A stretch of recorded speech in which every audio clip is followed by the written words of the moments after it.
नमस्कार, माझे नाव डॉक्टर नीती उपासनी आणि गर्भाशयाच्या तोंडाचा जो कर्करोग असतो त्याचं मुख्य कारण असलेला ह्यूमन पॅपिलोमा व्हायरस, ज्याला आपण HPV व्हायरस असं संबोधतो, तो कसा पसरतो याविषयी आधी आपण थोडीशी माहिती करून घेऊया. तर हा जो विषाणू आहे तो स्किन टू स्किन इन्फेक्शन म्हणजेच शारीरिक संबंधांमुळे पसरतो आणि त्याच्यामुळे कर्करोग होऊ शकतो. तर या कर्करोगापासून बचाव कसा करायचा, तर त्यासाठी HPV नावाची जी लस आहे ती उपलब्ध आहे. आणि कुठलीही लस आजारापासून जेव्हा आपण त्याचा इलाज करण्यापेक्षा जर का आपण त्याचं प्रिव्हेन्शन केलं किंवा त्याच्या होऊ नये आजार म्हणून जर का आपण आधी काळजी घेतली तर तो सगळ्यात उत्तम निर्णय ठरतो आणि म्हणून हे लसीकरण करणं गरजेचं आहे.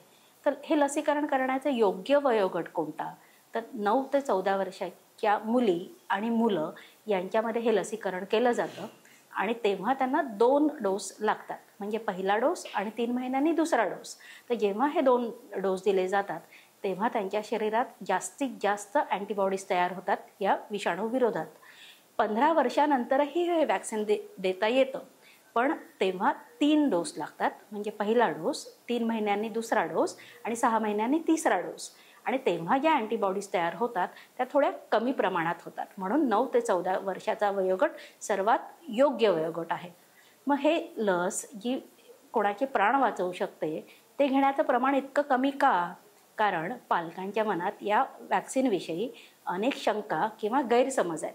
तर आपण ते गैरसमज दूर करायचा प्रयत्न करूया.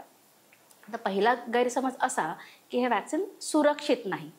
तर लक्षात घ्या, कुठलंही वॅक्सिन औषध जेव्हा प्रयोगामध्ये येतं तेव्हा ते अनेक चाचण्या पार त्याला करायला लागतात आणि जगातले सर्व हेल्थ ऑर्गनायझेशन्सने त्याला सुरक्षित म्हणून मान्यता दिलेली आहे. दुसरा गैरसमज असा की या वॅक्सिनमुळे वंध्यत्व येतं, पण चाचण्यांद्वारे असं प्रूव्ह केलं गेलेलं आहे की मुलं आणि मुलींच्या प्रजनन शक्तीवर या वॅक्सिनचा कुठलाही दुष्परिणाम होत नाही. तिसरा गैरसमज असा आहे की या वॅक्सिनमुळे सिरियस साईड इफेक्ट्स होतात. तर लक्षात घ्या, हे वॅक्सिन जे आहे ते एक छोटंसं इंजेक्शन दंडावर दिलं जातं आणि तिथे दंडावर थोडासा दुखाव, थोडासा लालसरपणा, एखाद्या दिवसाचा ताप, हे सोडून फारसे साईड इफेक्ट्स नसतात. अतिशय क्वचित प्रसंगी साईड इफेक्ट्स होऊ शकतात.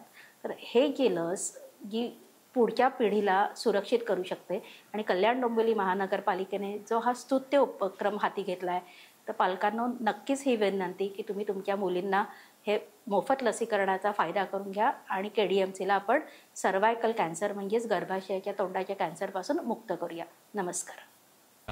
कल्याण डोंबिवली महानगरपालिका